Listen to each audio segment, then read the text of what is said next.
Favoritas. Siempre se las estoy recomendando a todo mundo. Entonces me di cuenta que nunca la habíamos puesto. Dije, ¿cómo es posible? Entonces me da mucho gusto tener a los invitados especiales de esta noche y a todos ustedes como participantes, que esperemos que entre todos podamos abrirnos a un diálogo en esta película. Y bueno, ya la mayoría nos conoce, pero para los que todavía no nos conocen, nosotros, bueno, somos Desempolvando lo Inconsciente. Nuestro principal objetivo es transmitir el psicoanálisis a todos los que estén interesados en este saber de una manera más accesible. Damos la bienvenida al doctor Ignacio Guízar, que es uno de los principales que nos acompaña en estos eventos especiales. Muchas gracias, doctor. Y bueno, también ha impartido desde el principio en este proyecto seminarios relacionados con el arte y también desde la teoría psicoanalítica. Él es licenciado en psicología, maestro en teoría psicoanalítica, tiene entrenamiento en terapia sistémica de pareja y familia y en desarrollo humano y organizacional. Es psicoanalista, cantautor, docente a nivel de maestría, investigador, tiene diplomado a nivel doctorado en teoría psicoanalítica y es secretario académico en la maestría de psicoterapia psicoanalítica en el Centro de Estudios de Posgrado en Salud Mental. Gracias, doctor. Gracias, doctor. Muchas gracias por invitarme. Por aquí estamos.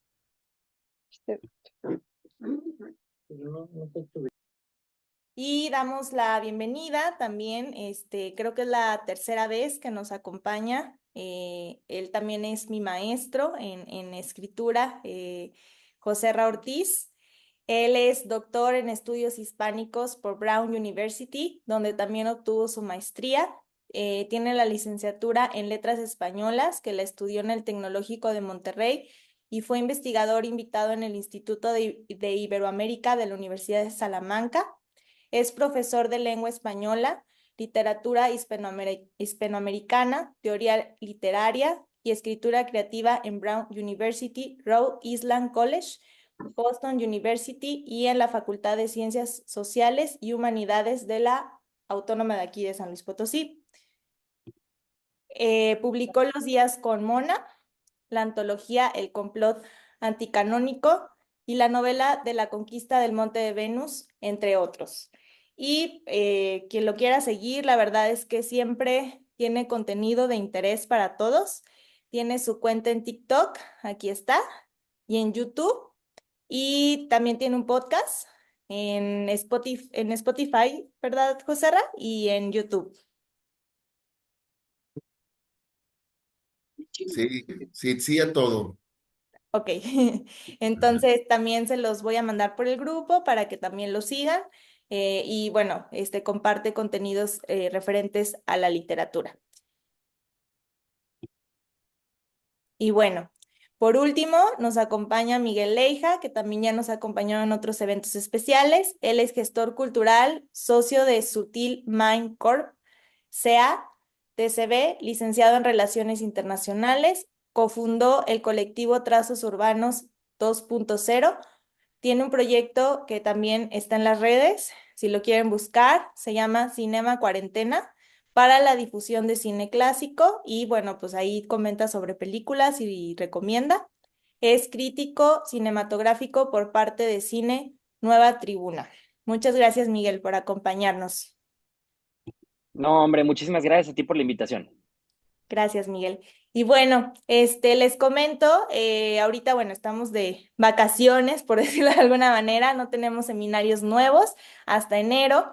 El próximo evento especial en diciembre va a ser de la película La Sustancia. Tenemos como invitado especial al doctor Carlos Gómez Camarena, porque les platico que él va a dar un seminario en enero relacionado con cine y psicoanálisis, pero va a estar más relacionado con el área del cine. Entonces, comentando esta película, va a ser un poco el ejercicio que va a llevar el seminario que tendremos en enero. Entonces, pues los invitamos también, este es un evento gratuito y también ahí les voy a mandar la información en el grupo. Y bueno, estos son nuestros contactos, nuestras redes. Aquí pueden ver en el canal de YouTube Desempolvando lo Inconsciente todos los eventos especiales que ahorita, como ven, los estamos grabando. También en Facebook, en Instagram, se pueden dar cuenta de los seminarios que tenemos y también estos eventos. Y bueno, también nos pueden contactar por vía email o por el WhatsApp. Y bueno, damos inicio a el análisis de la película. A mí me gustaría, por favor, empezar con Miguel Leija, que nos pueda platicar un poco sobre esta. Claro que sí, Mariana, muchísimas gracias. Buenas noches a todos. De nuevo, muchas gracias, Mariana, por la invitación. Ya hace varios meses que no me podía conectar por trabajo y viajes y esas cosas, pero ya que estoy de nuevo y qué padre que van a ser el de la sustancia. Entonces, por aquí estaremos. Y pues bueno, empecemos con Trainspotting. Me encanta que estemos haciendo un análisis de esta película.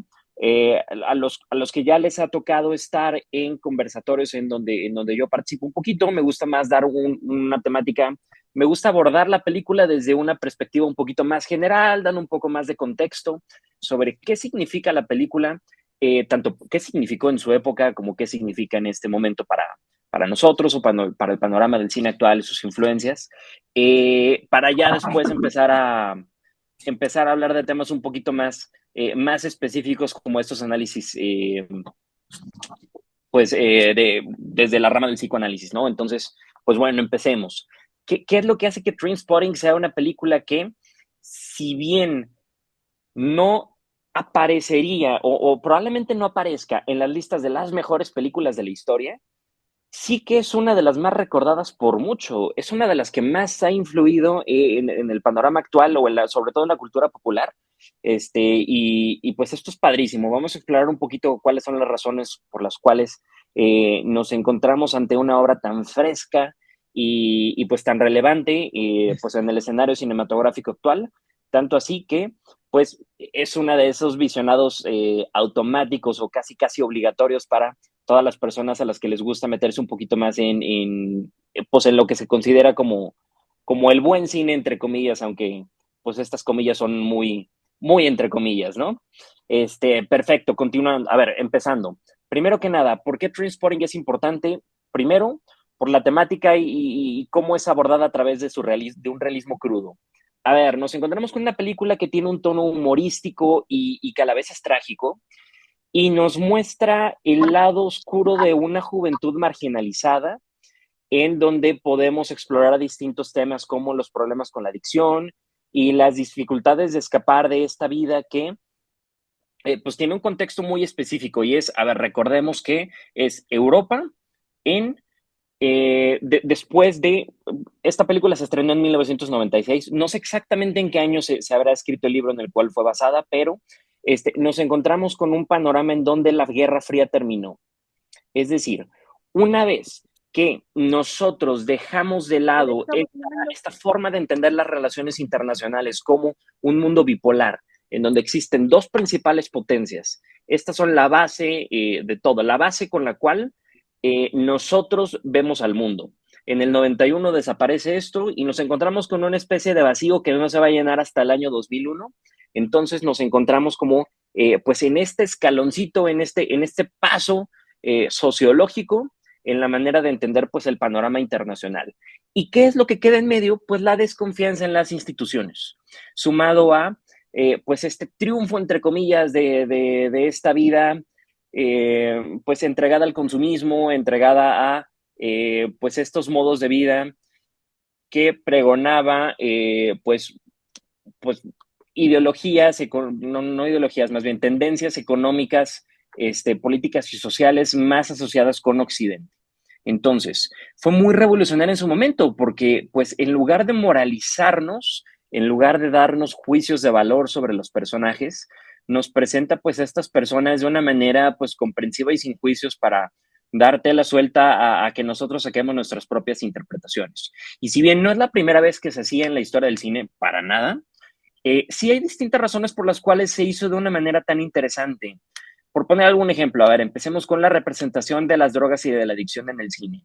Esto lo hace fuera de un moral, de este moralismo típico, que sí se muestra un poquito más en películas como en Requiem por un sueño, ¿no? Brindándonos una perspectiva un poco más humana y compleja y pues hasta divertida, ¿no? ¿Cómo lo hace? Pues de una manera, pues que es muy interesante para una gran parte del público, tal y como lo hacían los escritores de la generación del beat estadounidenses a mediados del siglo pasado, ¿no? Estos escritores como Allen Ginsberg, William Burroughs, etcétera, en donde nos encontrábamos con situaciones, pues casi hasta podrían decirse en su época perversas, pero era esta juventud o no solamente la juventud, sino estas personas que elegían salirse del molde de vida que pues las estructuras sociales, las instituciones estadounidenses u occidentales, pues te la planeaban, ¿no? Como dato rapidísimo, tuve oportunidad de ver en Morelia el estreno de Queer, la nueva película de Luca Guadagnino, que está basada en la novela también de la generación del beat, Queer de William Burroughs. Si la novela es buena, la película es una joyototota, entonces estoy seguro que les va a fascinar, ya casi se estrena. Siguiente, nos encontramos con una película que explora temas existenciales y de desencanto generacional, pues metiéndonos de lleno en temas como la alienación y la desesperanza de una generación completa. Y esto lo hace a través de una crítica contra el estilo de vida de conformidad y consumismo tras el final de la Guerra Fría que ya comentábamos antes, ¿no? Con un ojo hacia las instituciones, tal y como de una manera más representativa se puede ver en películas de la misma década como Fight Club, en donde, pues al final la pregunta que subyace es, ¿para qué vivir? ¿No? Al igual que en El extranjero de Albert Camus, si la pregunta es, bueno, no me voy a extender aquí porque luego me pongo a hablar más de 10 minutos. Siguiente, estética visual influenciada por la publicidad y la cultura pop. Y esto es interesantísimo y muy representativo de la época. Se hace una representación del submundo urbano inglés. Recordemos, cuando nosotros pensamos en Reino Unido en esta época, una de las primeras cosas que se nos vienen a la cabeza son hooligans, por ejemplo, ¿no? Esto lo hace a través de una estética rápida y dinámica, como lo es en la publicidad, brindándonos una energía visual única. Si se fijan, parece un video musical, ¿no? Y pues es un estilo visual que podemos ver en otras películas también de la década, como Requiem por un sueño, mencionado anteriormente, o Snatch de Guy Ritchie. Tenemos también personajes memorables, Mark Renton, Sick Boy, Spoof, y todos estos son memorables y conectamos también con ellos debido a que todos tienen personalidades muy únicas y conflictos individuales con profundidad. Es decir, cada uno de ellos tiene errores y defectos, pero también aspectos con los cuales tenemos espacio para empatizar, ¿no? Seamos o no parecidos a ellos. Pues bueno, esta humanidad de cada uno de los personajes es lo que los vuelve icónicos. Asimismo, hablando de iconicidad, si es que existe la palabra, nos encontramos con escenas inolvidables, como la del bebé o la del baño, seguramente hablaremos de ellas más adelante. Nos encontramos también con una banda sonora emblemática en donde pues es Reino Unido en toda la palabra, ¿no? Iggy Pop, Lou Reed, Blur, son canciones que capturan la energía y la desesperanza de la época. Y por último, quiero concluir esta primera participación viendo un panorama general de cuáles son las películas más importantes estrenadas durante esa década, en donde nos encontramos cintas como Pulp Fiction, no sé, Fight Club, Matrix, Goodfellas, Forrest Gump, El silencio de los inocentes, La lista de Schindler, El Gran Lebowski, Hit de Michael Mann.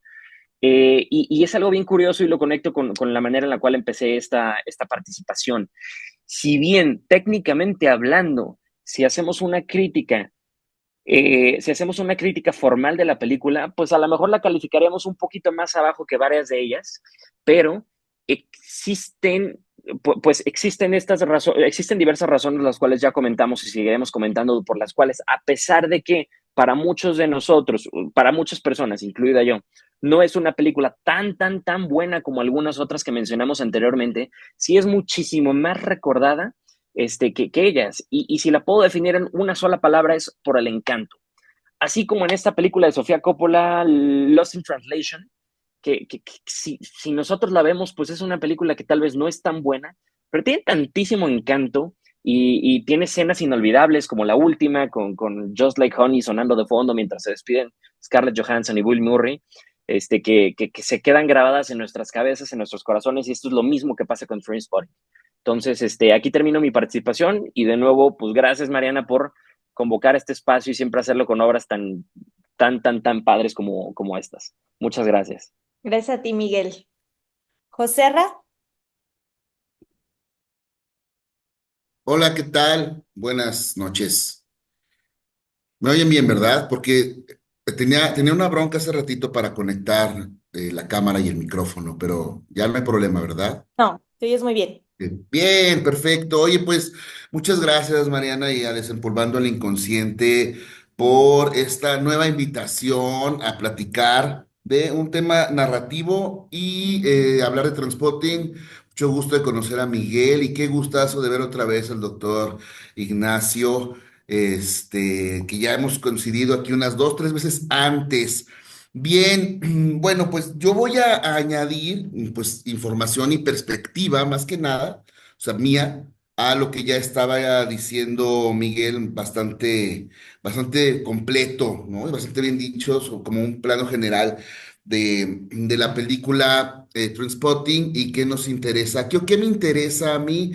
Quienes ya me conozcan de otras participaciones que he tenido, pues mi interés general en la vida es pensar el relato y cómo nos cuentan lo que nos cuentan y qué tiene que ver sobre todo con el mundo de su momento de enunciación y el mundo de ahora, cada texto, ¿no? Una película, una novela, son lo mismo. Y en el caso de Trainspotting, pues es muy conocido y muy reconocido que es una película basada en una novela, lo cual no significa que sea totalmente fiel a la novela. Sin embargo, es una escritura misma del autor, o sea, el autor guionizó su novela junto con el director. El autor es Irving Welsh y el director es Danny Boyle. Danny Boyle se hizo muy famoso a partir de Trainspotting. Nada más tenía una película antes, creo. Y se convirtió en uno de los autores de cine más reconocidos, más nombrados, más usados durante unos 20 años, hasta que hizo Trainspotting 2 hace menos de un lustro, y a partir de ahí, bueno, hay un poco más de desajuste, creo, no le sigo la carrera tan cercanamente ya. Irving Welsh, también el autor de la novela y parte del guión de Trainspotting, también fundó su carrera literaria a partir de esta novela. Trainspotting es su primera novela, la publicó en 1993. Y como dato de mucho interés es que originalmente la novela no se proyectaba ni siquiera editorialmente a ser un éxito masivo ni internacional por dos cuestiones que, curiosamente, como suele pasar muchas veces, se convirtieron en su gancho y en su atractivo. La primera es lingüística y estructural. La novela está escrita casi exclusivamente en jerga escocesa y jerga británica, muy densa, difícil de traducir. Este, yo, por ejemplo, que leo en inglés, a los autores ingleses y así, nada más le puedo leer en la edición de Anagrama, ¿no? Para un disfrute más completo, que es la edición que está en español. Y además de esta pesadez de la jerga, que no solo es, digamos, regional, sino también epocal, le pertenece a una juventud específica, con consumos específicos, heroína, cocaína, pornografía y alcohol, y tienen como su forma de relacionarse a través del lenguaje. La novela se estructura no como una narración meramente lineal, sino como más o menos lo traducen chido en la película, a partir de fragmentos de relato, como si fueran cuentitos interconectados, o más de cuentitos como si fueran estampas. En la película, Danny Boyle lo que hace, que me parece genial para crear esta sensación estructural del texto, es ser muy localizado. Las escenas ocurren siempre en escenarios muy delimitados, ¿no? La estación de tren, el bar, el baño, la casa, la cocina de los papás de la novia del Spud, etcétera, ¿no? Afuera de la prepa, todo se ve así como que si fueran estampas y son pocos personajes interactuando al mismo tiempo, más o menos como en el libro. Pero la otra dificultad que creían los editores y también Irving Welsh que iba a tener su novela, era el tema de la juventud consumiendo y consumida por las adicciones, visto de una manera no moral, o sea, no moralista, no moralina, ni tampoco como un juicio histórico, sino más bien como lo que es una representación, cree el autor, Irving Welsh, cree el autor, una representación fiel de su realidad. Se sabe, porque ha dado miles de entrevistas en 30 años, Irving Welsh, que todo lo que pasa en Trainspotting se supone que son anécdotas de él y de sus amigos en los 80 en el Reino Unido. Entonces, esa es la vida que él llevaba, una vida muy punk de rave, muy punk de consumo de heroína como sustancia de impacto, sobre todo, y que eso culturalmente, como todos los consumos, lleva una carga, pues, cultural específica. Si alguien que nos escucha pues no consume nada ni así ha tenido una adicción, pues a lo mejor no sabe que la gente que consume heroína escucha cierto tipo de música y acude a ciertos espacios. La gente en México, por ejemplo, que consume cocaína, sobre todo ahora, escucha cierto tipo de música como la música regional mexicana y va a ciertos espacios como lugares de baile de banda, ¿no? Etcétera. La gente que consume marihuana también tiene su música, sus espacios, y eso lleva también una manera de vestir y una manera de pensar. Es una segmentación de lo que aquí los sociólogos mexicanos llamaron hace 10 años, cuando fue la famosa pelea de emos contra punks, 10 años, tribus urbanas. Entonces, el problema, todo este rollo te para decir que el problema que veía Irving Welsh de su novela y su editorial primera en Inglaterra es que no iba a ser muy popular una novela sobre una tribu urbana, o sea, una tribu urbana de punks que consumen heroína. Pero resulta que fue un éxito tremendo por algo que comentaba Miguel, que es muy, muy cierto y hay que tomar en cuenta cuando pensamos este relato. La novela se publica en el 93, son vivencias de los 80 y aparece la película, el libro en el 93 y la película aparece en el 96. Y son los primeros años o la primera mitad de lo que hoy podremos llamar la década perdida, que fue la década de los 90, que para la sociología, digamos, empieza en el 89 y termina en el 2001.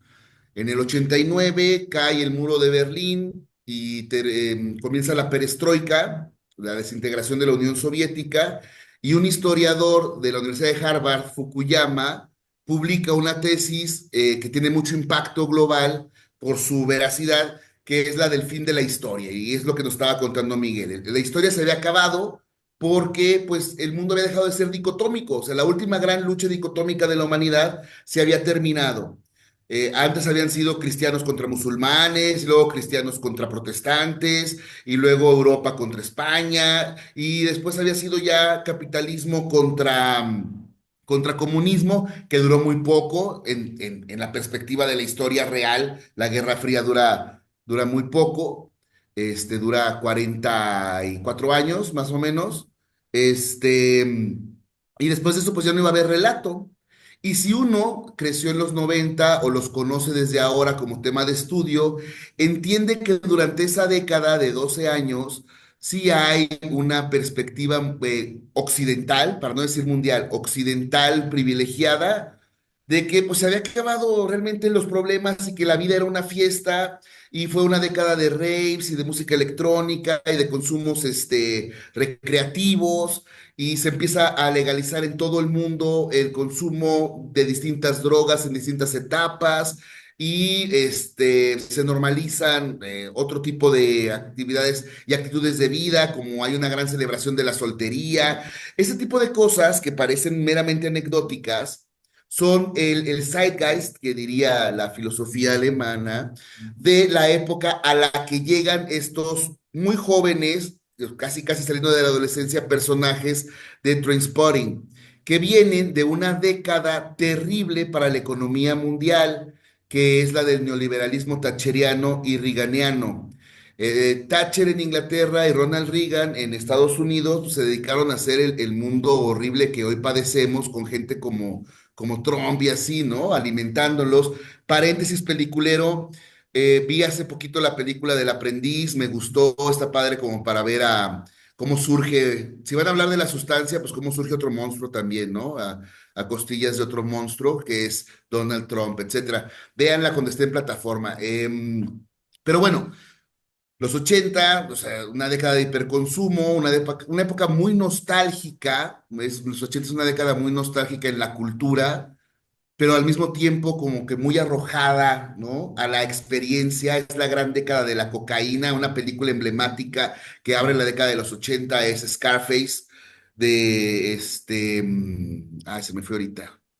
Ahorita me acuerdo, siempre se me olvida algo, pero Scarface, como este gran prólogo, ¿no? Cocainómano de lo que va a ser el consumo de cocaína, ¿no? Su alteración lleva hacia la heroína. La heroína se vuelve una epidemia en el mundo libre, en el primer mundo. Hay una epidemia real de millones de muertes anuales en la Europa continental, en la isla y en Estados Unidos durante toda la década de los 80 por el consumo de heroína. España, por ejemplo, como un caso específico, tiene en esa década lo que se llama el destape de la movida y la creación de una cultura popular moderna y propia, Almodóvar, Alaska y Dinarama a la cabeza, todo eso, y sufre una de las epidemias de heroína más espantosas del mundo, gente que se queda muerta en los portales de las casas, ¿no? Con las jeringas inyectadas. Las iglesias en Europa continental dejan de tener agua bendita dentro para que la gente no entre a lavar ahí las jeringas. Es una década de mucho consumo de heroína y es lo que Irving Welsh está volviendo a, o más bien está tomando como pretexto del relato para hablar de temas de los que siempre trata el cine y la literatura, que son los temas del gran relato humano, ¿no? La muerte, el amor y el componente pues ya muy propio del fin del siglo XX, que es el de la epidemia de la soledad. La epidemia de la soledad paleada con pues lo único que ofrece la sociedad que ya se ha desinteresado por el individuo, será como una tesis de muchos autores en esa época, ¿no? Pues paleada nada más con consumos.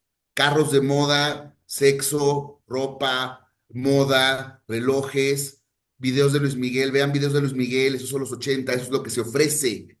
La gente que no puede acceder a esa forma de vida consigue lo más barato siempre, que es la droga o el alcohol, ¿no? Como un vehículo de escape. Es lo que piensan estos creadores artísticos, no solo Irving Welsh, ¿no? O sea, hay más gente razonando esto, como en los 60 lo, lo razonaron con respecto a otros consumos. Entonces, en la película y en la novela, lo que produce Irving Welsh es este cuento de un grupo de amigos, la soledad construida o compartida, no solucionada, pero compartida en un grupo de amigos distintos, arquetípicos, porque es literatura, porque es un relato, porque se construye a partir de arquetipos, que van a luchar contra esta soledad y esta, pues, eh, falta de definición, de propósito, de vida a la que los ha arrojado el fin de la historia y que solo han podido, pues, solucionar momentáneamente con el consumo. Y el arco central del libro y de la película es la idea de que Renton se quiere rehabilitar. Y la rehabilitación, yo creo, desde la década de los 80, de los 90, es en muchos sentidos como el gran arco del mito del héroe que se toma en la narrativa para hablar de estos nuevos héroes que salen de la trampa de la modernidad.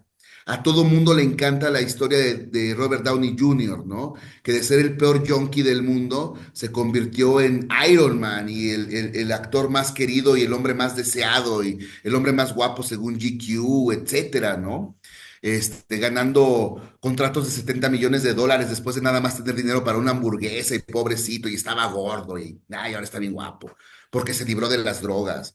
Ese tipo de historia. Entonces, Renton va a ser este héroe. Y es un héroe trágico, Renton. Es un héroe trágico porque la tragedia clásica griega, y así la define Aristóteles, es la clase de texto en la que el héroe va a enfrentarse contra el destino que es su propio defecto, él mismo, y no va a poder vencerlo. No va a poder vencerlo y Renton recae. Y si no recae en las drogas, recae en la peor de las adicciones que tiene esta historia, esta novela, esta película, que es la adicción a las relaciones tóxicas. Hay una segunda parte de Trainspotting, les decía, en el libro, es una novela que se llama Porno, pero en el cine es un guión que hizo Irwin Welsh para Danny Boyle en donde vuelve Renton 25 años después a buscar a sus amigos, a los que les había robado el dinero, a los que había abandonado, a los que había dejado para escoger la vida y dar ese discurso tan bonito de choose life y correr y por atrás Iggy Pop sonando y todo eso, ¿no? Underworld y todo. Y él vuelve derrotado porque la vida es así para los adictos que están en este relato de la rehabilitación. Él vuelve y les dice, es que los extraño, es que mi vida no está chida, es que esto era lo único que yo entendía. Y ya son unos, pues ya ni siquiera chavorrucos, ¿no? Son unos rucos, ¿no? Que pues siguen en lo mismo. En el trayecto de Renton, pues sus amigos van a jugar papeles similares en esta búsqueda de algo más. Sick Boy va, que es mi personaje favorito, va a fingir que él también quiere rehabilitarse nomás por fregar, porque pues se necesita en la literatura clásica también siempre un patiño, un escudero, un personaje que resulte un espejo de las intenciones del héroe principal. En su ejemplo, usualmente en la literatura tradicional, es en el Patiño en quien vemos el ejemplo de quiénes somos nosotros y cómo nos salvamos. Sancho Panza siendo más inteligente que el Quijote.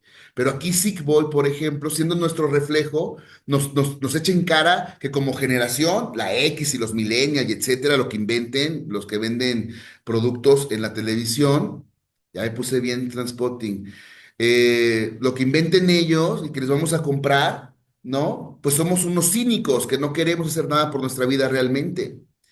El otro personaje que tienen con ellos es Spud, ¿no? Se consigue un trabajo y tal, pero la escena en la que se hace, ¿no? En la cama de la novia, es una metáfora, ¿no? De cómo en realidad este tipo de persona adicta siempre va a cagarla en todos lados.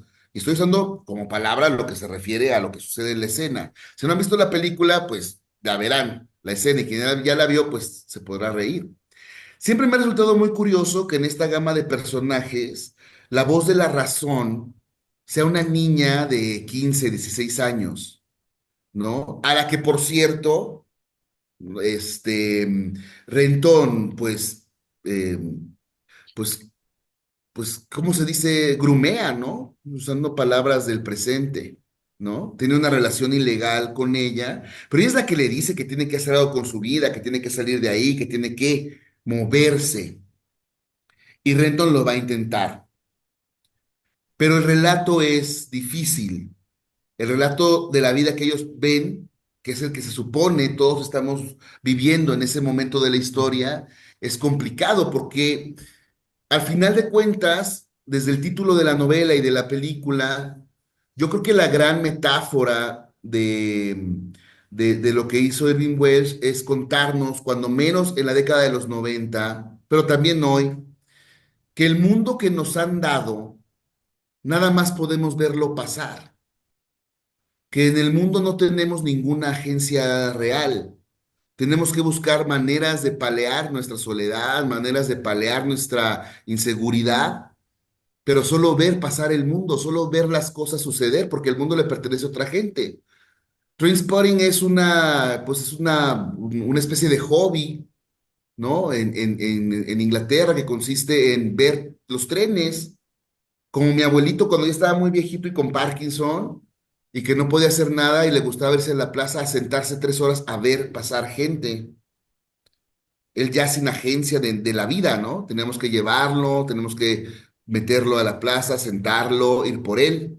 Y le gustaba porque pues, era medio rabo verde mi abuelito, pero este, lo mismo piensan esos personajes. El nombre de Trainspotting de la novela, cuando menos, es muy claro en la novela de dónde viene. Es una escena en la que están en una estación abandonada, ¿no?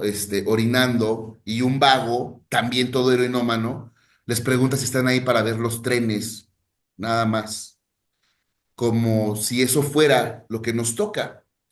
Y entonces, pues todas las decisiones en esta tragedia que se van tomando son decisiones cada vez más terribles. Sí puede haber una lectura de quien no conozca el fenómeno de la adicción. Sí puede haber una lectura moralina que diga, bueno, pues se lo merece, ¿no? Por andar de ahí drogándose se muere un niño, o sea, un bebé, una escena chidísima en la película, les queda muy padre, ¿no? Por eso se vuelven criminales, por eso se meten con criminales, por eso se muere su amigo, etcétera, ¿no? Pero si le quitas ese componente moralista, lo ves como una ética de la época, pues son las circunstancias las que deberían ser culpadas de que los personajes estén así, porque no hay otra forma en que ellos, habitantes del primer mundo, puedan salir del espacio que el mundo les ha creado. Y va a terminar con eso, o sea, la escena, como la traduce Danny Boyle del baño, es emblemática de eso. O sea, no solo es el viaje al infierno, o sea, a partir del excusado, ¿no? A partir de toda la mierda para sacar las pastillas que en su alucine él cree que se le fueron por ahí, ¿no? Sino la idea de que en realidad, pues, la función social es nada más dejarse ir por el caño, ¿no? Y ser escupido en otro caño. Y ahí viene el impacto global que tiene, porque el mundo, que ahorita está muy mal, en los 90 también estaba muy mal para las juventudes. Era un mundo entonces, como ahorita lo es, sin oportunidades reales para nadie. Sea, yo sé que mis alumnos se preparan en la vida para ser licenciados y maestros y doctores y no van a conseguir nada, porque ya no hay. Y ya no había hace 30 años. Entonces se dan cuenta de esto estos creadores y lo hacen. Y toda la estética es muy importante recordar siempre que viene del mundo del punk inglés. O sea, es una estética de desesperación, es una estética de alienación, es una estética de destrucción y de fealdad. Escogieron a un Renton muy bonito, yo lo sé, es muy guapo Renton, pero si ustedes no sabían, el cuate que hace de Spud era quien originalmente hacía a Renton en la versión de teatro, ¿no? Nada más porque se ensució la cara Ewan McGregor cuando fue al casting, lo escogieron. Pero en el libro tú lees a gente demacrada y estos cuates no se ven tanto. Bueno, menos no, Bigby, ¿no? Pero él no consume. Bueno, me estoy extendiendo mucho, así que les doy chance y bueno, seguimos platicando. Muchas gracias, Joserra. Doctor, Bien, pues gracias a Miguel, a Joserra, con todos esos datos interesantes que nos han dado. Eh, a mí me impactó muchísimo la película, no tenía idea que existía incluso, a decir verdad. Busqué el texto y el texto que recibí es un texto gachupín. Me parece que en ese sentido muy coherente con la película. Y me parece muy interesante y muy impactante la manera escatológica en que se presenta toda la película. Desde el texto me parece muy interesante, muy de impactar, muy de mover al asco, de mover a la repulsión en un momento dado. Y agrego a eso que me parece el retrato fiel, definitivamente, de la condición humana. Si bien puede tener características que podríamos decir son muy de la modernidad, porque podríamos ubicarlas, entre otras cosas de las que han dicho quienes hablaron antes que yo. También estamos para los años 80 en lo que llamaron el fin de la familia, ¿no? Y en los años 90 el fin del patriarcado, que de alguna manera llega al año 2000 y donde comienza otra posible revolución del mundo, pero que no podemos tampoco separar de todo lo que ha sido la cuestión del poder. Comienza y cierra la película con un planteamiento muy interesante que ya lo mencionaba Joserra, en el sentido de la elección.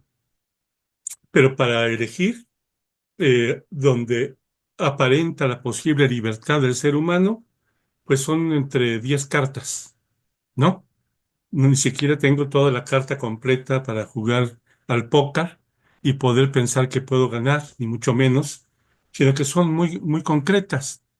Elegir una familia, elegir un estudio, elegir una lavadora, elegir una licuadora, elegir un instrumento tal o cual, y entonces está simple y sencillamente cerrado en función de que la elección está exclusivamente puesta en el consumo. Entonces, a mí me parece muy bien tratada la película después de que la vi 3 veces y que me metí al texto original, en el sentido de que sí es el retrato fundamental de la condición humana y que puede representar todas las épocas de la historia, me parece. Y sobre todo en esa cuestión, diría alguien a manera de juego de palabras, como dijo Calderón de la Mierda, la vida es una barca, ¿no? Entonces, todo lo que está planteando es la mierda de la humanidad, ¿sí? Así termina también el caso mm, eh, del testamento de Pito Pérez. A los pobres les dejo todo, a los ricos les dejo toda la mierda de mi vida. Y eso es fundamental, fíjense ustedes, a principios del siglo XX, cuando curiosamente ya ha habido ese exceso en Europa con respecto a la cuestión de que el arte tiene la manifestación en función de la mierda. Hablo del dadaísmo. Entonces, el dadaísmo como una manera de visión de la realidad. Y me parece muy bien planteado por parte del realizador, y creo que desde el punto de vista también del escritor, en el sentido que pasa por todas las posibilidades de rompimiento de la visión de la realidad, para ir del dadaísmo al surrealismo y al realismo mágico. Lo sintetizó muy claro Miguel, diciendo que es realismo crudo. ¿Y qué más crudo? ¿Qué más crudeza que la que vemos en la película? Pero que fundamentalmente tiene una tesis en el momento en que los muchachos van, cuando ven pasar el tren y uno de ellos invita a la cuestión, creo que, pero se me fue ahorita el nombre, de este muchacho, el de pelo más largo, le dice, vamos a caminar y del fondo se ve un paisaje muy padre, al fondo unos montes con nieve y demás, lo siguen un poco y se detienen. ¿Y por qué se detienen? No, pues no hay nada que hacer. ¿A qué vamos a ese lugar si a fin de cuentas no somos más que la mierda de la sociedad? Somos lo que la sociedad cagó. Fíjense qué fuerte planteamiento. En principio, haber nacido eh, como un zurrar de la sociedad, ¿no? Como la mierda de la sociedad, pero es, en fin, una forma de percepción por saber en un momento dado a qué han sido confinados. Digo confinados porque no es una elección tampoco la cuestión de la drogadicción, como ahora vemos los zombies en Estados Unidos, ¿no? Que ahora es el extremo todavía de lo que vivimos en los años 70, en los años 60 con los hippies, que curiosamente en cada momento donde hay una necesidad de que los jóvenes puedan rebelarse con respecto a la realidad de las guerras, tendríamos que verlo más fuerte, no la realidad, lo real de la contundencia de la muerte con las guerras. Entonces optaron desde la guerra del opio o como la posibilidad cuando la guerra de Vietnam de aplacar a la muchachada con la droga para que no puedan percibir la realidad, entonces llevarlos a fin de cuentas a una realidad ficticia, a una posibilidad de creación de la realidad en la que pueda estar de principio la ensoñación, es decir, el delirio en este caso. ¿M? El delirio es lo que está presente con respecto a la percepción de la realidad, que significaría, en todo caso, más que esa percepción de la realidad, una certeza, la certeza de soy una mierda, somos una mierda, la humanidad es una mierda. Entonces, en función de eso, me parece una denuncia muy acertada por parte del realizador y partiendo, por supuesto, del autor del texto muy cruda, muy dura. Probablemente por eso, como tú decías, Miguel, por eso no puede ser una película como tendríamos que pensarlo, como calificada de lo mejor. Evidentemente no, porque estaría denunciando incluso a los mismos que califican las películas, ¿no? En todo caso, pero bien reflejas en el sentido de que es de las más recordadas. Bueno, yo confieso que no conocía la existencia de la película y me ha impactado primero con mucho asco, posteriormente con la observación de que ese mismo asco es con el que estamos viendo las realidades actuales. ¿Cómo se ha frenado, cómo se frenó el caso de estas guerras? Pues en función de la difusión de las drogas, como lo hicieron en Sudamérica, fundamentalmente el planteamiento de Colombia, que luego trasladaron a nuestro país en México para que ese movimiento con respecto a el narcopoder, un narcopoder, pudiera diluir las posibilidades de lucha, diluir las posibilidades de un levantamiento para el 2010 que tocaba, entre comillas, ¿no? Como cada 100 años en la historia de México, y logran aplacarlo con una guerra en el 2006, precisamente que tiene que ver con el asunto de las drogas, convirtiendo la vida en mierda, ¿no? Con un genocidio que generaron en función precisamente de eso, y no se diga tampoco que la difusión de la droga no sea un genocidio, más allá de las balas. Entonces también, obviamente, Europa y todo el mundo tiene que ver con esa cuestión. Entonces, dice José R. de manera muy acertada, son las circunstancias. ¿Cuál elegir? Ellos no pudieron elegir lo que tenían que vivir. Ellos no tienen capacidades de elección, a pesar de que se les está exigiendo elegir, pero elegir entre 10 barajas, no entre todo el mazo de barajas, ¿cierto? Entre cosas que tienen que ver con el consumo impuesto. Y ese consumo impuesto son las drogas del momento, las de moda del momento, ¿cierto? Pero no tienen vida personal, no tienen acceso, denuncia uno de ellos, a la escolaridad, a la universidad, porque está eso muy marginado. No tienen posibilidades de acceder al saber. Y fíjense ustedes, no tienen posibilidades con respecto a acceder a las tres pasiones fundamentales del ser humano, que es el odio, el amor y la ignorancia. Vamos a ponerla frente al saber como espejo, ¿no? No tienen posibilidades salvo esa pasión de vivir la propia ignorancia que les imposibilita tomar una decisión en su vida. Entonces son sujetos sujetados hablo de la expresión de Brownstein en Psicología, Biología y Ciencia, en el sentido de que son sujetos sujetados a la estructura y a la ideología de un modo de producción.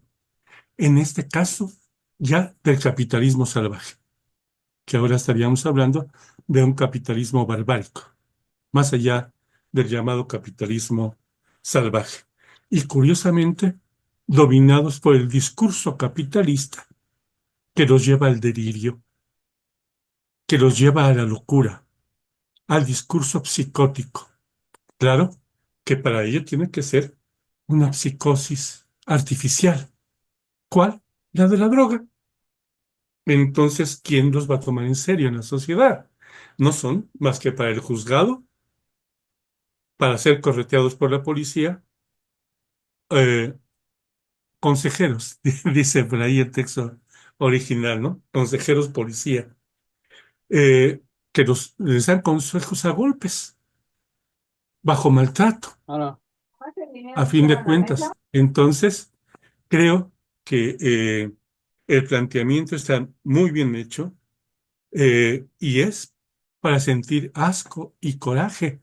Y en ese sentido siento que están muy atinados tanto el autor como, como el realizador, y en ese sentido sería así una de las más grandes películas del siglo XX, a pesar de que no sea propiamente galardonada o como fuera, no sé si fue reconocida o no, pero sin embargo, las actuaciones también de los actores a mí me parece fantástica, me parece bien lograda, bien puesta en su lugar, y donde curiosamente también, fíjense ustedes qué grave, al principio del planteamiento, cuando están inyectando a la chica, a la mamá de la bebita, como le dice, imagínate que tienes un orgasmo y multiplícalo por 100. Y dicen, no, no, no, es mucho más la sensación, lo cual desexualiza a las personas. Entonces, el mayor placer orgásmico, el mayor eh, placer que pudieran, entre comillas, llegar a sentir, estaría prácticamente puesto en una lupa que quema en función de la droga. ¿Cierto? Pero entonces, curiosamente también, para todos vivir de manera desigual, equívoca, gozosa, dolorosa, la cuestión de la relación sexual y del amor, donde están viviendo también una amistad ficticia. Dos veces se menciona en el caso de la película, este, mis pseudo amigos, ¿no? O los amigos que aparentemente somos, y sin embargo no se pueden soltar. Hay una dependencia, digamos, entre ellos que tiene que ver con la posibilidad de refugiarse en un grupo determinado, pero en un grupo que prefiere la elación. Elación en el sentido de magnificación de una realidad que no acepto, de una realidad que no puedo soportar y tengo que transformarla y llevarla a otro campo de significaciones, a una exageración, a una posibilidad de exaltación, ¿m? Como para poder soportar la vida que no tiene sentido en forma natural y normal, porque están totalmente sujetos, sujetados, esclavizados, precisamente a un modo de producción determinado, y no se diga el momento que están viviendo tan terrible con respecto al tiempo de la Thatcher, ¿no? Entonces, creo que es un retrato fiel de la condición humana que los confina a ese tipo de comportamiento humano, subhumano, donde tienen que arrastrarse con todo el dolor de su propia vida. Tal es la condición humana. Tenemos una pregunta en el chat de Arturo. Dice, ¿se podría decir que están ligados a un goce mortífero? Sí, Perfecto, Arturo. Sí, sí, bien planteado. Están en el lado del goce buscando el placer. Aparentemente están buscando el placer en el sexo, pero curiosamente tienen que renunciar a él. Quedan dormidos. Qué importante lo que dice por ahí, como hipnotizar ratas, algo así dice al principio del texto y al principio de la película. Se trata de gente hipnotizada, llevada por la hipnosis hacia el goce, hacia el dolor absoluto. Gracias, doctor. Hasta aquí, ¿alguien tiene algún comentario de los participantes? ¿Alguna duda? ¿Algo que ustedes hayan visto en la película?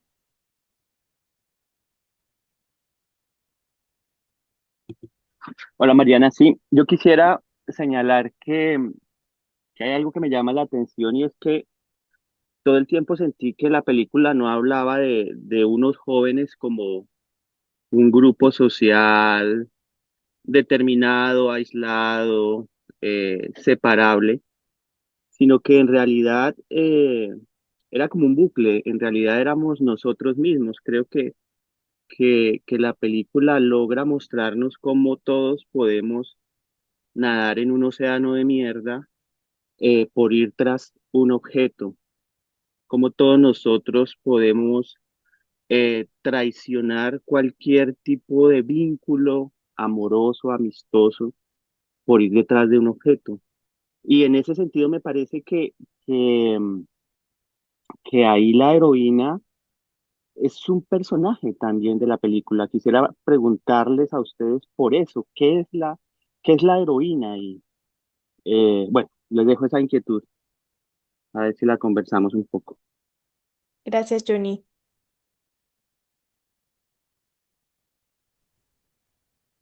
¿Coserra? Ujú. Sí, mira, como relato, como texto, todo lo que aparece, por supuesto, tiene una intención última que es construir la anécdota general. Y la anécdota va a ser el tema. Entonces, si nos vamos a así como un formalismo muy básico de la narratología, de la ciencia del relato, la heroína, a mí como la planteas como personaje, que estoy completamente de acuerdo contigo, me gusta mucho esa perspectiva. La heroína es, digamos, el ayudante de los personajes, no a que vivan, ¿no? No, o sea, es el ayudante a que vivan ese proceso que tienen que representar. Pudo haber sido cualquier otra adicción, yo creo. Pudo haber Ujú. sido, lo decía muy bien el doctor Ignacio, o sea, el sistema se encarga cada vez que puede haber problemas con la juventud, de que se organicen para cambiar el mundo, no sé, de drogarlos, claro, por supuesto, lo vemos en estos años. Y sucede que cuando Wells y Danny Boyle hacen Transporting, la droga de impacto en el mundo era la heroína, pero puede ser cualquier otro consumo. Un consumo adictivo es aquello que te permite, si estás adicto a eso, sentir la realidad, que la realidad por sí misma no se deja sentir. Entonces la gente puede ser adicta a una droga, al alcohol, al tabaco, a la cafeína, a la pornografía, al juego, a la televisión, a las redes sociales. Yo, por ejemplo, que doy clase con adolescentes, muy adolescentes, es para mí muy perturbador ver el grado de adicción y de escapismo que hay a través del celular. Y eso que yo también soy como que medio adicto al celular, ¿no? Etcétera. Pero ahí ya es algo muy, muy, muy serio que no había mi generación, digamos. Cuando yo estaba en la prepa nada más éramos borrachos. Pero es lo mismo, ¿no? Entonces, en el caso de la película, la heroína es este ayudante para que los personajes, ¿no? puedan vivir esta tragedia degenerativa, desgarradora y hundirse. Y nada más, su situación que es heroína depende de la época. Doctor. Sí, no había pensado yo la heroína como personaje y me pareció muy atinado y le pondría nada más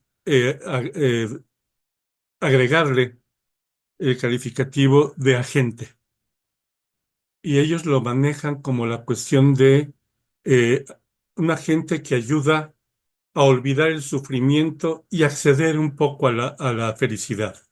Dice por ahí como a la mitad de la película. Entonces, bueno, una gente que aliena, una gente que distrae, una gente que quiere hacer olvidar el dolor, a fin de cuentas, de la infelicidad, ¿no?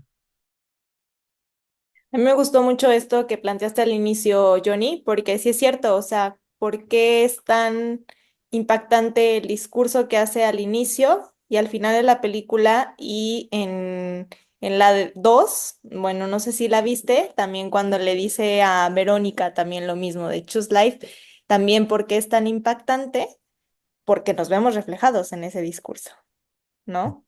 Entonces, claro, podemos ser cada uno de nosotros. ¿Alguien más?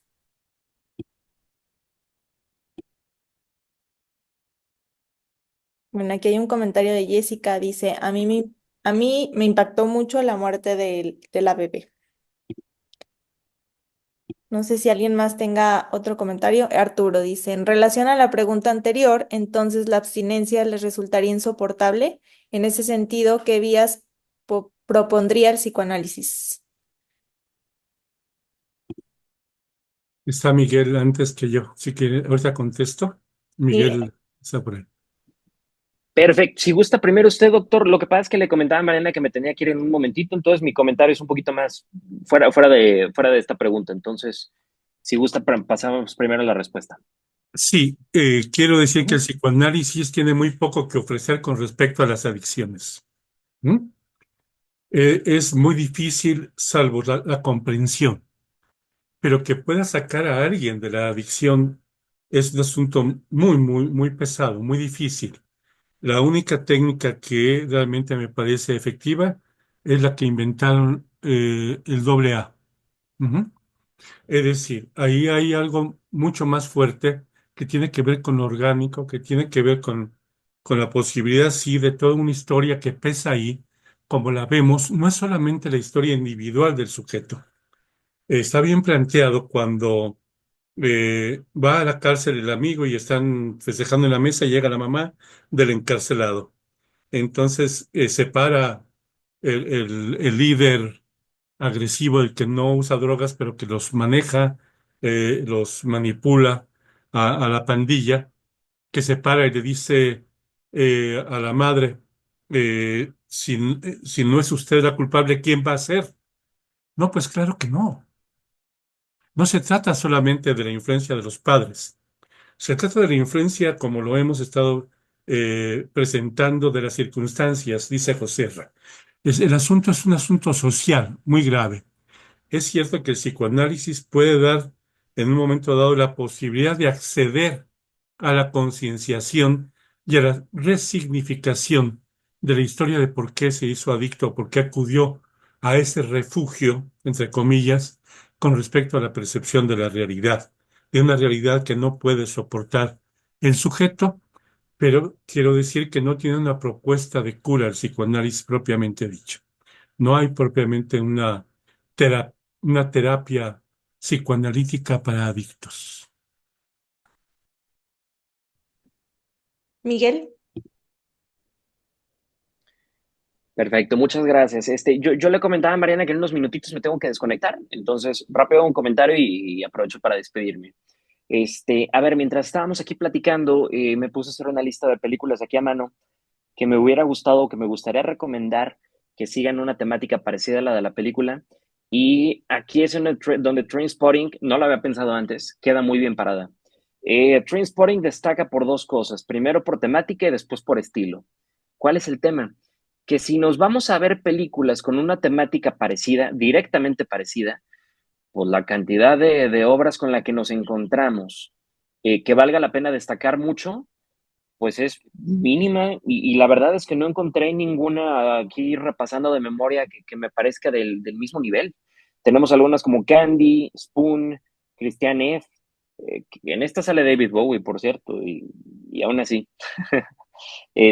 O por ejemplo, Fear and Loathing y Las Vegas. pero realmente no se me ocurre ninguna que aborde esta temática de la misma manera, y que se encuentra al nivel. Probablemente, viéndome un poquito por las ramas, nos encontramos con esta película de Paul Thomas Anderson, la de Boogie Nights, ¿no? Aquí mencionan en el chat la de Requiem por un sueño. Sí, sí, por supuesto, esta creo que es una muy buena respuesta. ¿Cuál es la cosa? Como ya le comentaba a Mariana, es una película que a mí no me gusta nada, muy personalmente, ¿no? Entonces, es una opinión muy personal. Entonces, por eso no la mencioné, pero está perfecto que la hayan puesto aquí en el chat.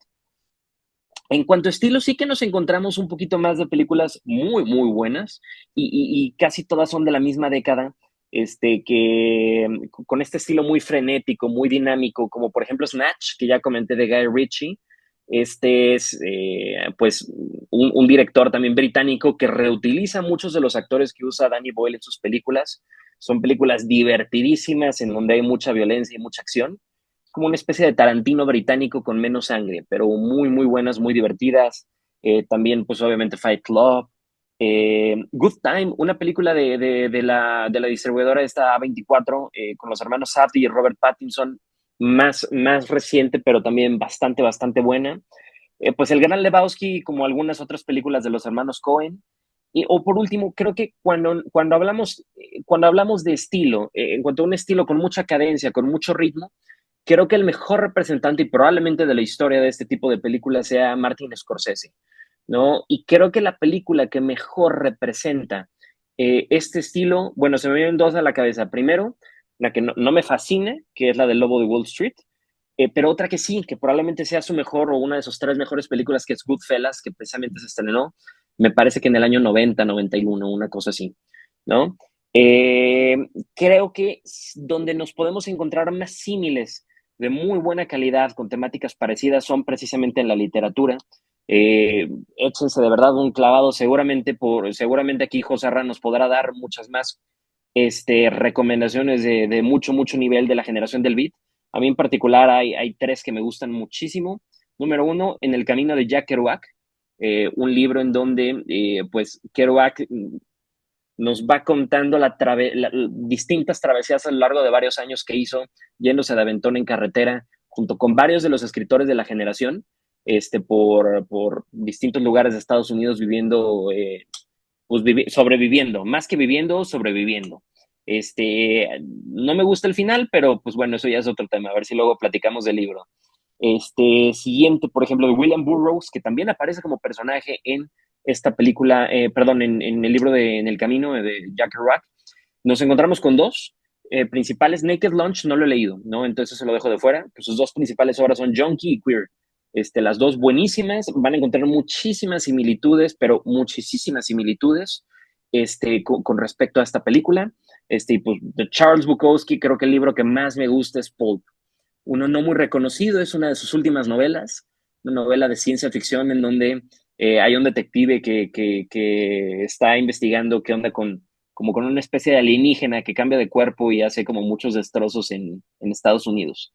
Entonces, ya por último, para concluir, hay una película que sí que comparte calidad y temática con Trainspotting, y es una francesa llamada La Haine.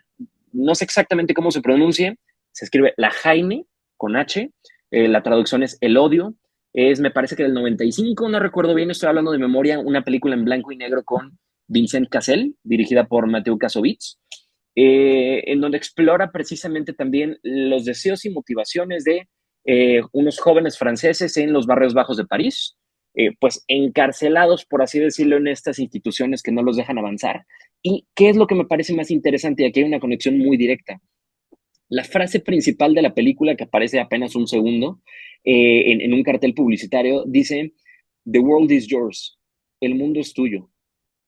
Justamente esto es interesantísimo. Hay una canción de un rapero también de los 90 llamado Nas, que tiene exactamente el mismo título, y ambas obras comparten la temática. Lo que muy bien decía José Erra, nos encontramos en esta época, en la época de estos libros, de estas películas, nos encontrábamos en unos años en los cuales lo que menos había eran certezas, ¿no? Y el modelo o las instituciones económicas que predominaron fueron las occidentales, que en su forma más grotesca representaban pues esta forma última del consumismo, lo cual se asocia bastante bien con la temática de las drogas, ¿no? Entonces, nos encontramos con un mundo que no, efectivamente no es nuestro, ¿no? Es de unos pocos tomadores de decisiones que tienen motivaciones económicas o políticas o de poder detrás. Y aquí es en donde se conectan muy bien las películas. El mundo es tuyo, lo podemos más bien ver como una burla, ¿no? Y se conecta con Choose Life. Entonces, pues con esto concluyo mi participación. Me queda aquí unos minutitos más, pero ya no me despido. Muchas gracias, Mariana, por la invitación. Gustazo volver a compartir espacio aquí con el doctor Ignacio, conocerte, José Ra, que ya me habían hablado muy bien de ti. Y pues bueno, por aquí estamos. Muchísimas gracias, ¿eh? Muchas gracias, Miguel. Bueno, aquí tenemos un comentario de Raquel que dice, el alcoholismo, otra adicción de todos los tiempos, tolerado por la sociedad. Levantó por ahí la mano la doctora Alejandra Dusorier. Hola Nacho. Mariana, muchas gracias. Bueno, los he estado siguiendo, creo que es la primera vez que lo logro estar presencial.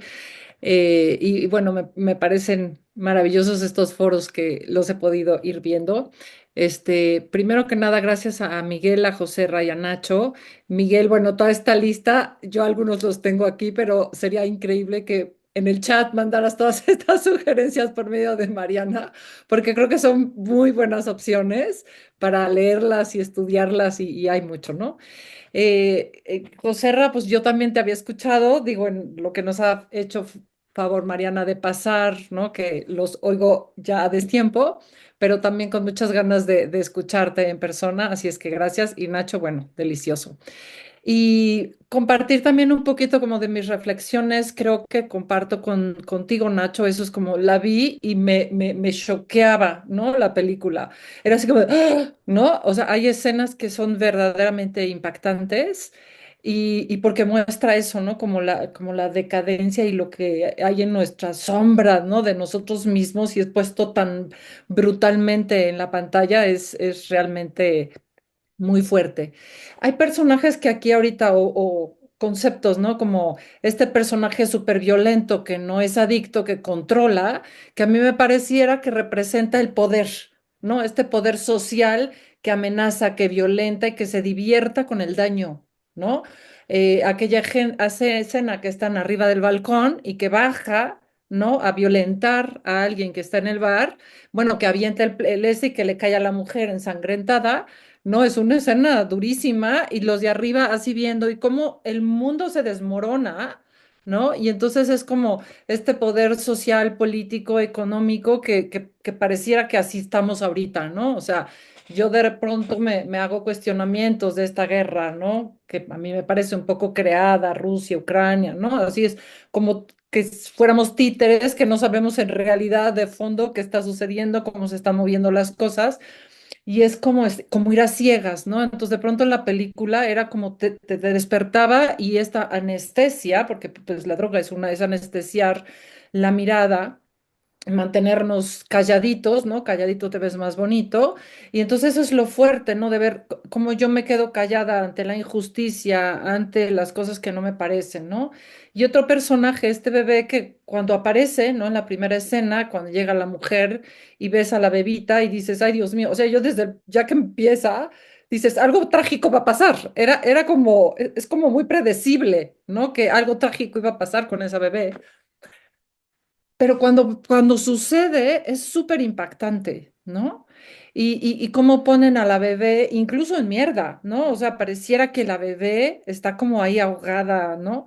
Y es como esta bebé que representaba para mí como este amor, esta ternura, este descubrimiento, este curiosear del mundo muy ingenuo, que todos así nacemos, y cómo llega al mundo y acaba ahí, ¿no? Como todo este amor, este deseo de amar, de una relación y la bebé como si representara de pronto esto que nunca sucede, ¿no? Que nunca se ve en la película un verdadero amor o un deseo bien realizado de una pareja, ¿no?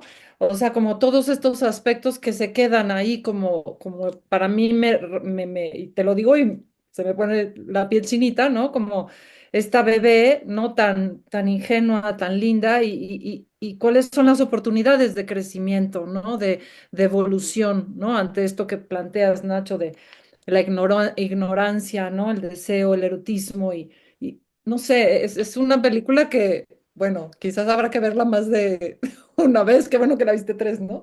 Pero, pero sí, es impactante y creo que, o sea, ahora que hablo es como si desde el inicio también esto me impacta, el inicio y el final en este, hay que comprar esto y el televisor, y cómo termina cuando roba el dinero, ¿no?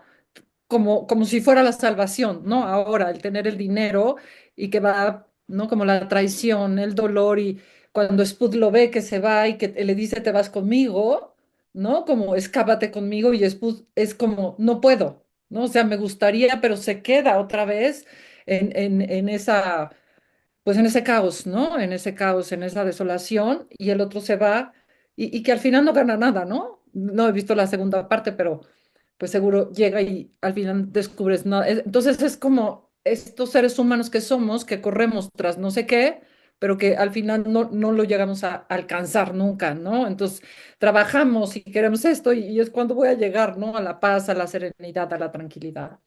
Y bueno, también tristemente creo que hasta hoy por hoy no hay ningún enfoque psicológico, ¿no? Que ofrezca muchas posibilidades para la rehabilitación. O sea, la rehabilitación en porcentaje de 10 personas que pudieran rehabilitarse, solamente una puede rehabilitarse. O sea, el porcentaje de la gente que realmente se puede rehabilitar, no hay muchas propuestas. Sí, el libro azul, ¿no? Los Alcohólicos Anónimos es el que medio más se acerca. El modelo Minnesota, que es el que hoy por hoy en las clínicas de adicciones más se pudiera manejar, pero aún así los periodos de internamiento que duran 3 meses vuelven a salir. O sea, 3 meses no es nada contra, voy a usar las palabras de Nacho, no contra la mierda que vuelven a encontrar cuando salen. Las mismas amistades, la misma quizá familia disfuncional o no, pero es este mismo entorno que va a ofrecer muy poca posibilidad para que alguien salga. Y si nosotros no salimos, que digo, yo no me considero cuerda, pero pensemos que estamos medio cuerdos, ¿no? O en búsquedas de cierta cordura no sé, unirnos a este grupo de planteamientos y de propuestas, imagínense con tanto en contra, ¿no? Es como mucha impotencia, mucha frustración, ¿no? Pero bueno, es todo. Yo la verdad les agradezco mucho y me encanta, Nacho. Gracias. Gracias, Ale. A ti, Alejandra, muchas gracias. Margarita en el chat nos pone, este consumismo está visto desde mi punto de vista para la clase media, ya que el uso de la heroína, cuando menos, por lo que sé, su costo es alto, no para la clase baja, como se presentaría este consumo impuesto. Será a través de de otro u otros medios. Gerardo. Hola, buenas noches. Bueno, la película interesante, sí. La temática, como siempre, diversa, se puede abordar de diferentes puntos de vista, sí, sociológicos, políticos, económicos, psíquicos y demás. Y bueno, estaba escuchando esto de la posibilidad de atender y cómo se lleva a cabo actualmente todo esto, sí. Sí sabemos que los anexos o los grupos AA son los que más trabajan con esto. Sabemos también las terapias cognitivos conductuales, por ahí trabajan estos, y las terapias sistémicas son tanto las gestáticas, sí, y las terapias transpersonales, y igualmente lo médico, psiquiátrico y neurológico. Y precisamente de esta línea de la cuestión de lo transpersonal, sí, hace algunos años he estado trabajando, llevo a cabo una serie de acompañamientos con una serie de jóvenes que tienen algunas problemáticas, en específico adicciones, entre otras, ¿sí? Y el trabajo se está realizando directamente desde lo chamánico, ¿sí? Desde la ingesta de enteógenos, ¿sí? Entonces, en este acompañamiento con una especie de holding, yo he encontrado que estos grupos pareciera ser una gran madre nutricia, un grupo que los comprende y los entiende en todo un proceso que llevamos toda una noche o 24 horas de trabajo con ellos, ¿sí? Y es muy interesante lo que iban pasando, ¿sí? Ciertamente muchos de ellos no solucionan de todo el problema, porque la cuestión orgánica también está muy afectada y las cuestiones de trastorno de personalidad también. Pero yo me he topado que en este trabajo que están haciendo una grande, vaya, gente chamánica, en especial a lo de gente de acá de México, de los Huicholes, de los Comca, de Sonora, de la gente que viene del Putumayo, acá de Colombia, de Venezuela, están haciendo un buen trabajo con estos jóvenes y con estas personas, ¿sí? No solamente en adicciones, sino en otras, ¿sí? Y a mí me ha impresionado, sí, vaya, entendiendo esto como una cuestión de existencial, sí, un conflicto severo existencial. Entonces, en ese trabajo que se realiza, introspectivo cada quien, encuentro que muchos de ellos, les digo, tal vez no resuelven todo su problema, pero sí hay una salida diferente, hay una comprensión a su existir, a su existencia.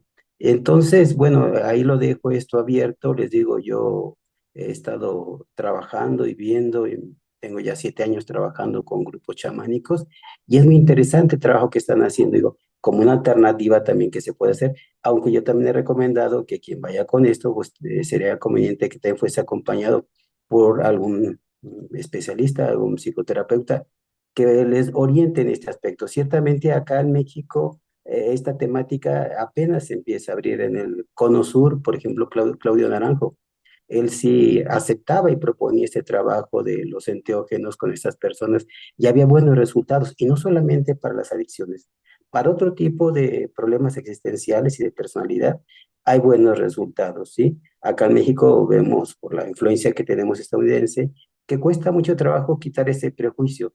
Más sin embargo, cuando uno acompaña a estas personas y trabaja directamente con chamanes, realmente chamanes, gente muy preparada, sobre todo de las etnias, les digo, hablo de los concas acá en México y también como los huirras o de la gente que viene del Putumayo, están haciendo buenos trabajos, ¿sí?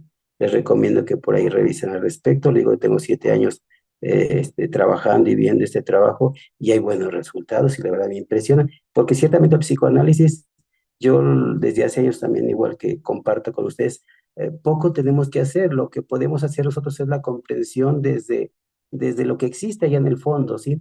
Pero lo que existe en el aquí, en el ahora, es más difícil de comprenderlo. Por eso yo solamente hablo de un holding, de un acompañamiento de estas personas, pero hay resultados al respecto, ¿sí? Gracias.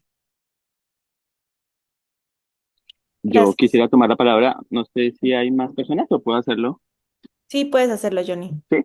Bueno, no, mira, hay una parte en la película cuando ellos están caminando hacia esa montaña y entonces Renton les echa su discurso diciendo lo que son los escoceses y muestra es toda la fragmentación de lo político, digamos, se cae todo el universo de lo político y la escena siguiente, la decisión siguiente es vamos a retomar nuestro consumo de marihuana.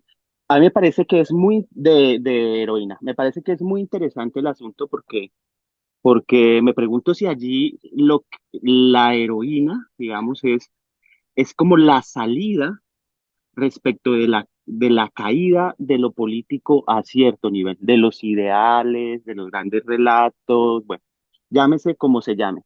Y en ese orden de ideas, tomo distancia de lo que han dicho ustedes respecto del consumo. O sea, yo lo que quiero es pensar hoy en día qué es la heroína para nosotros en términos de lo político.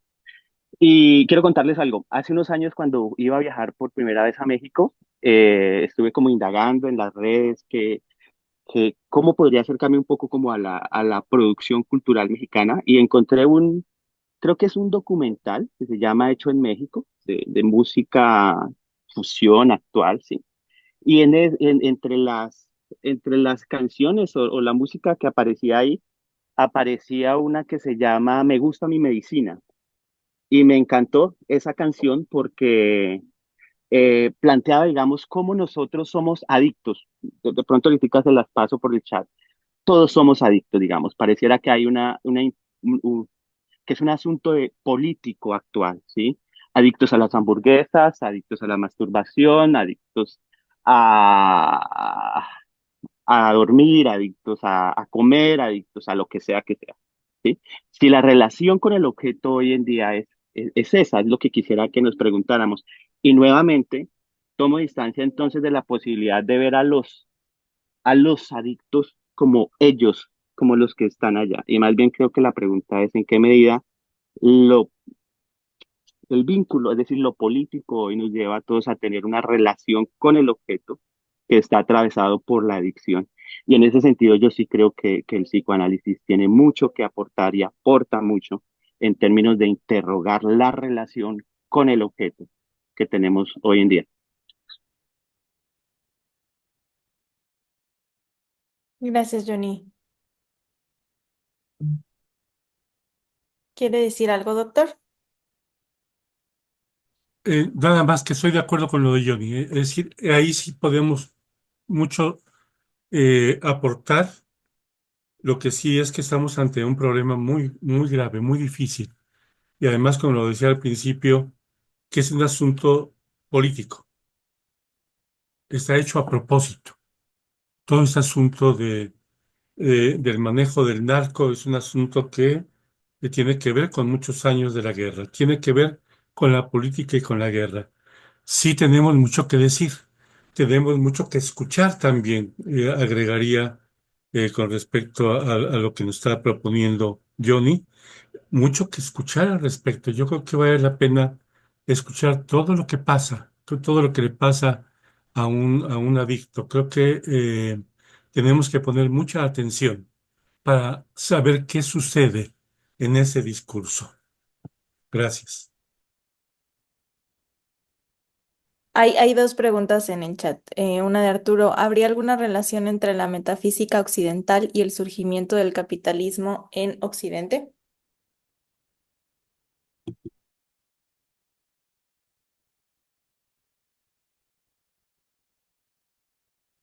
Que le explique un poco más.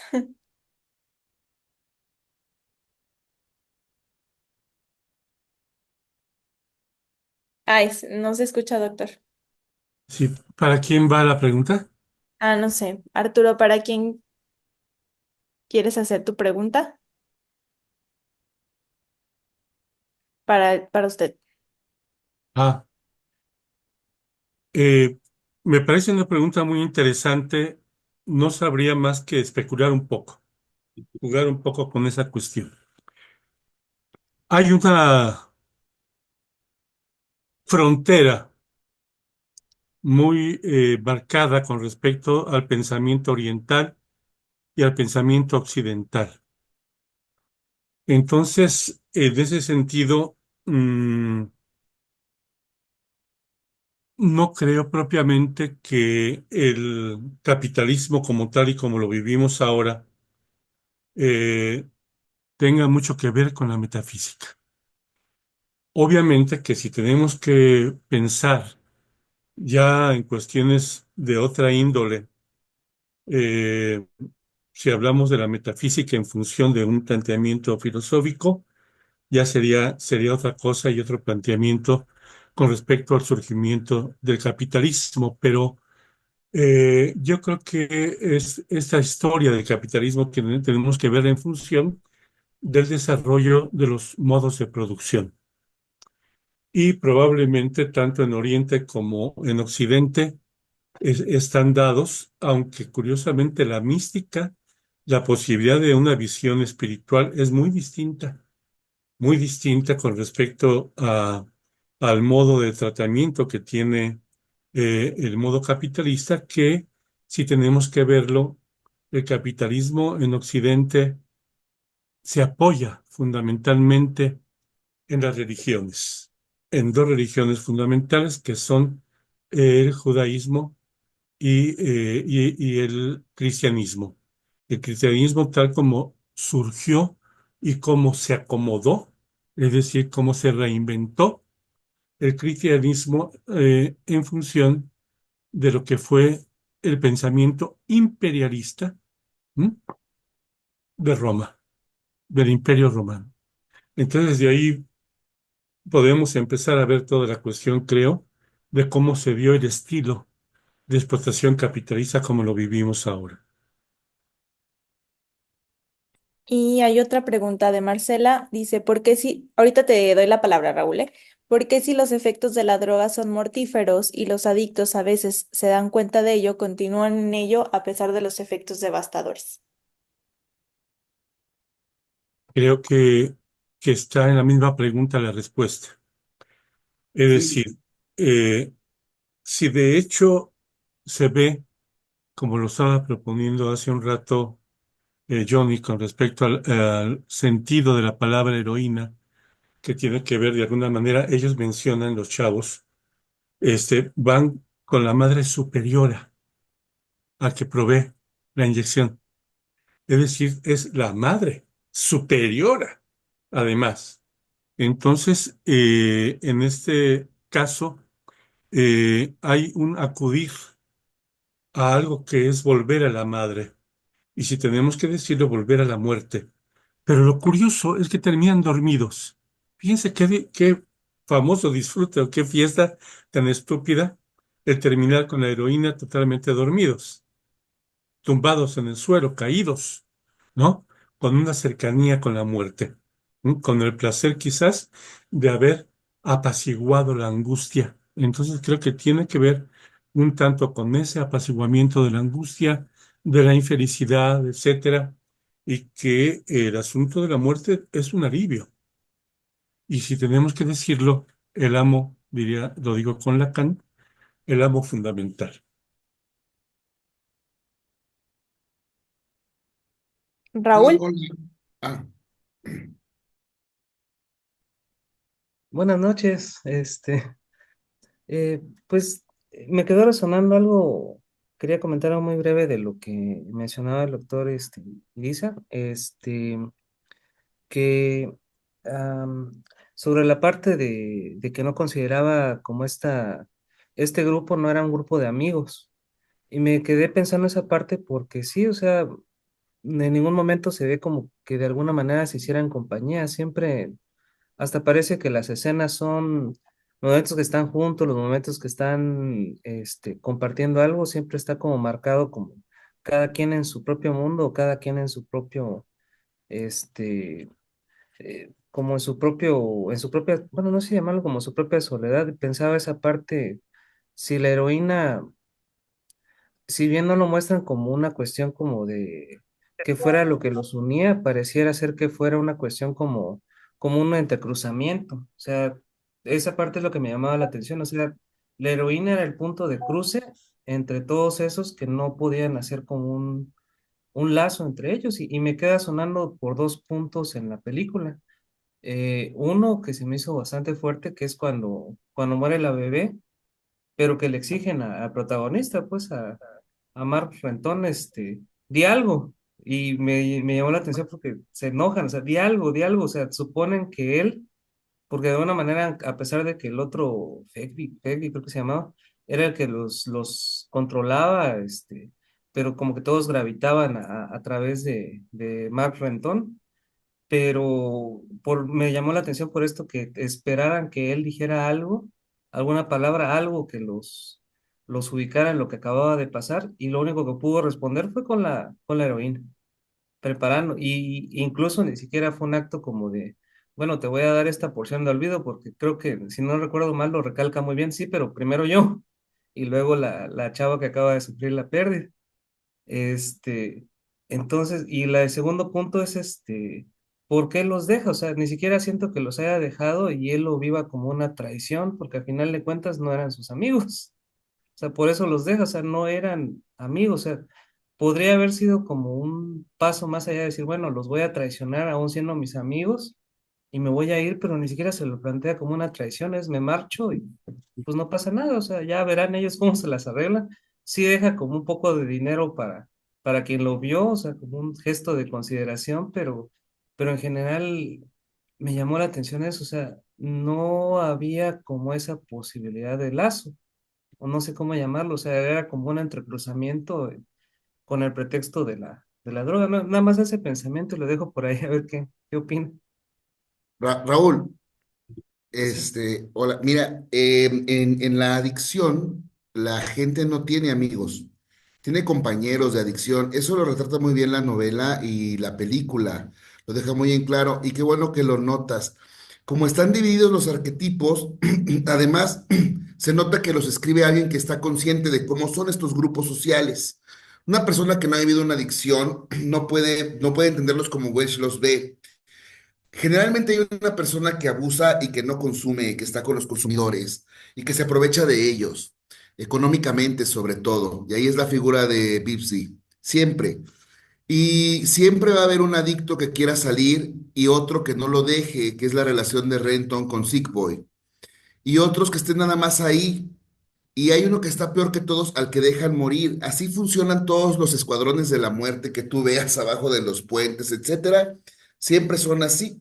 Cuando un adicto consigue rehabilitarse, de verdad, jamás vuelve a hablar con la gente con la que consumió.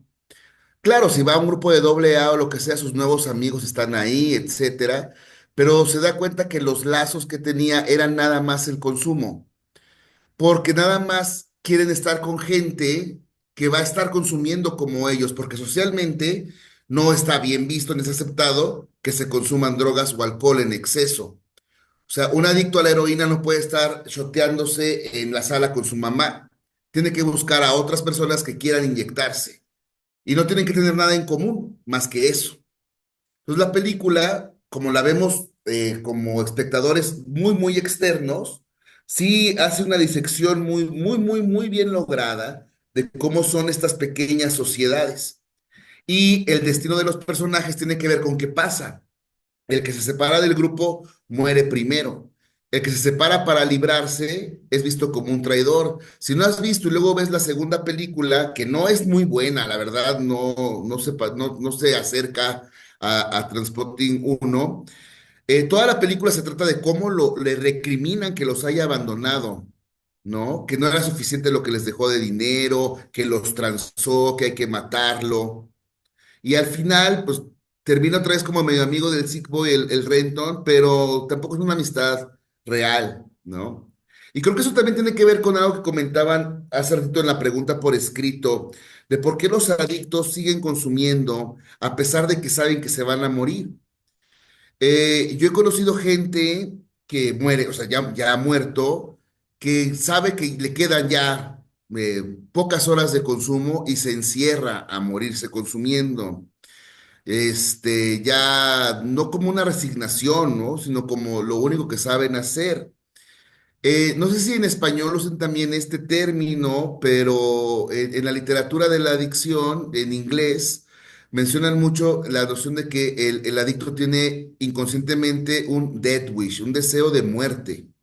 Y eso es lo que lo empuja a estar metido en la adicción, ¿no? Una intención consciente de somnolencia, de buscar el sueño, para buscar el sueño eterno e intentar de esa manera el suicidio, ¿no? Como última meta. Es algo súper perverso del cerebro, ¿no? O de la mente, no sé de dónde vengan todas esas cosas. Entonces, los adictos lo saben siempre, ¿no? Y claro, yo como culpo mucho a la sociedad, pues la sociedad se aprovecha de eso, o sea, los productores de todo esto, ¿no?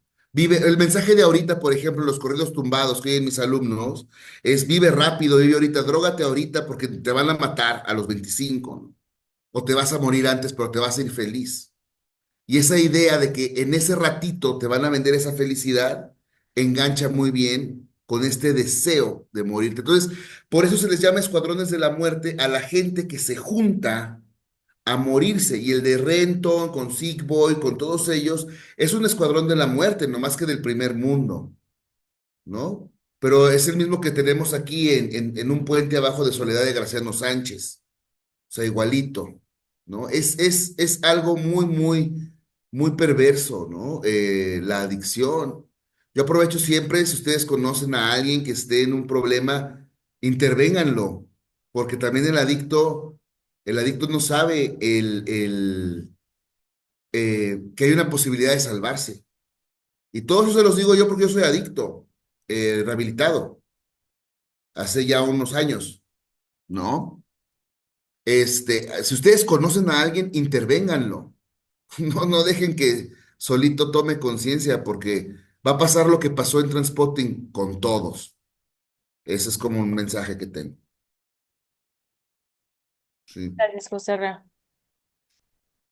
Bueno, a mí también como que me hizo pensar mucho en esto que ya han estado hablando un poco, como en esto de las instituciones, ¿no? O sea, me hizo pensar en cómo tapar porque también las técnicas como muy conductuales, sin tener algo de profundidad, ¿no? O mucha profundidad, pues no sirve de nada, ¿no? Entonces, y que también es estar luchando contra todo un sistema, ¿no? Que con todo un contexto. Entonces es como tapar, ¿cómo se dice este dicho? Como tapar el dedo con un sol o no sé, sí, no sé cómo se dice este dicho.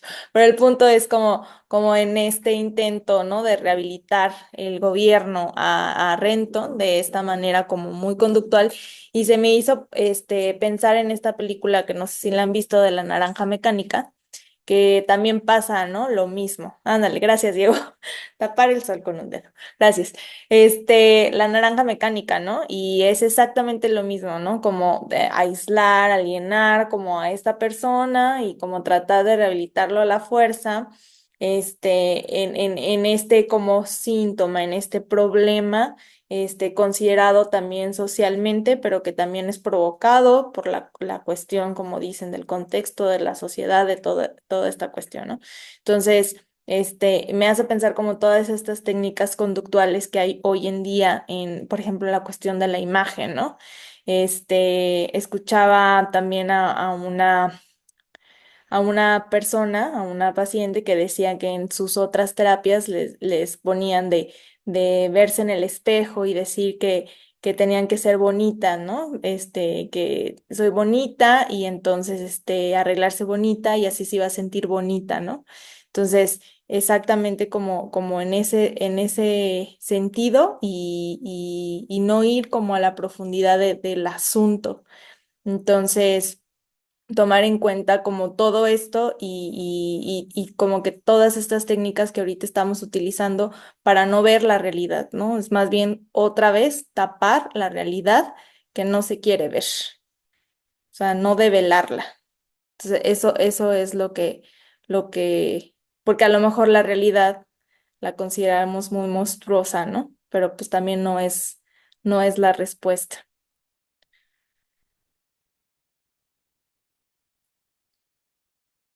Oye, Raúl, me pareció muy interesante lo que planteabas como la heroína, como algo para hacer vínculo social, porque yo insisto en que para mí lo valioso de esta película es que no se trata de una película sobre un grupo de adictos. Yo creo que es una película que nos interroga sobre lo político actual, es decir, sobre nuestra forma de vincularnos hoy, de reunirnos con los otros.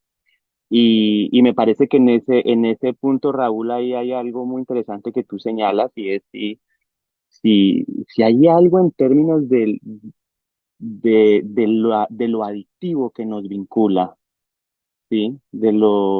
Hay un objeto, y si la relación con el objeto hoy es bajo los parámetros de la adicción. Eso me resuena, en ese sentido me resuena lo que tú planteabas, Raúl, y en ese sentido me parece muy interesante. Como se torna también la discusión sobre la adicción o sobre los adictos y si hay posibilidad de recuperarse. Yo entiendo que el psicoanálisis, por supuesto, hay muchas maneras de intervenirlo y muchas que para algunas personas funcionan y para otras no.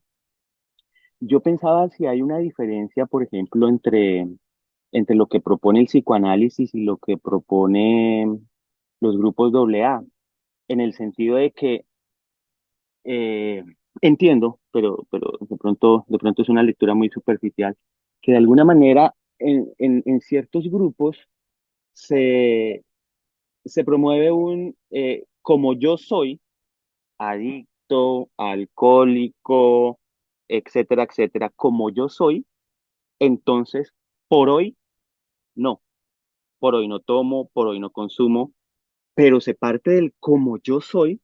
Entonces ahí hay una ontologización, ¿sí? Hay un yo soy, se reafirma el sujeto en un yo soy, y a partir de ahí se crea una fobia al objeto. Entonces, repelo, no me puedo tomar un trago en los 15 de mi hija, ni en Navidad, ni en Año Nuevo, ni porque yo soy. El psicoanálisis va por otra vía, totalmente distinta. totalmente distinta. Va a interrogar ese yo soy para justamente posibilitar o abrir la posibilidad de abrir a otras formas de relación con el objeto. Gracias, Johnny. No sé si tengan algún otro comentario para ir cerrando. Mande, doctor. Perdón. Sí, eh, lo que sí podemos concebir desde el punto de vista psicoanalítico es lo que tiene que ver incluso con la cuestión de la palabra.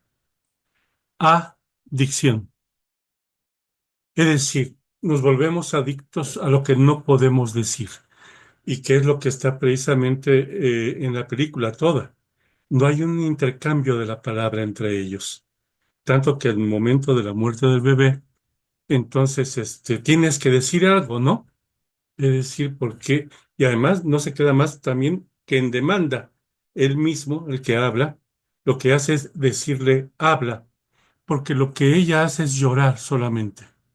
No tiene más que llanto, no tiene más que ese desgarramiento interno en su cuerpo que solo se alivia con la droga, en el adormilamiento, en esa posibilidad de enajenarse, de alienarse en función de la droga. Entonces, sí. Curiosamente, en coincidencia con la cuestión que existe en Alcohólicos Anónimos, de lo que se trata es de hablar.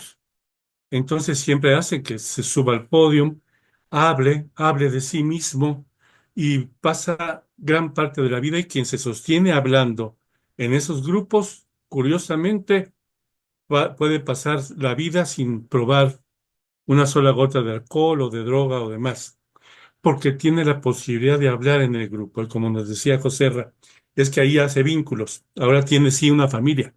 Ahora sí tiene un grupo que lo escucha, que puede escuchar él también, que él puede escuchar el dolor del otro. Entonces, en ese intercambio del dolor, sí. Y sí, por supuesto. Joserra, gracias por plantearnos también. Sí, tenemos que atenderle. ¿Para qué? Para que hable. Para que pueda hablar sobre su propia historia. Yo creo que esa cuestión es fundamental. Si hubiera, y de hecho, pues nació así, el grupo de Alcohólicos Anónimos, dos amigos que se juntaron a decir por qué estamos tomando, ¿no? Y de ahí, de empezar a hablar, empezaron a hablar más que subir, levantar el codo, ¿no? Y entonces empezaron a ver que ya no necesitaban tanto de la cuestión. Pero también está la cuestión del amor, es decir, ¿qué se bebe? ¿Qué se bebe con el alcohol o qué se bebe con la adicción, si no es precisamente la búsqueda de la interacción con la madre? Gracias, doctor. Joserra, tus conclusiones.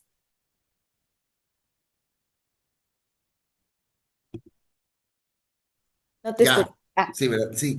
Bueno, mis conclusiones son, primero, de nuevo mi agradecimiento. Me ha gustado mucho este intercambio. Eligen muy bien los libros y las películas para las que me invitan, porque son siempre títulos que me apasionan. Y yo creo que me apasionan más que por mi experiencia de vida, por lo que decía al principio, porque a mí lo que más me gusta de lo que hago, que es leer y ver cine, es encontrarme con historias que en verdad son profundamente humanas. Y el tema de Trainspotting es uno de los más humanos, es el deseo de socializar que se ve interrumpido por una realidad que nos orilla a una soledad. Pues, puede leerse eso desde una perspectiva sociológica, económica, psicoanalítica, religiosa, incluso, etcétera, ¿no? Pero vivimos una gran crisis de soledad desde hace unos 40, 50 años en Occidente y que en esta película y en esta novela precisamente lo revisan en cómo un paliativo que es la adicción pues resulta ser una salida más tramposa, más mortífera y menos humana.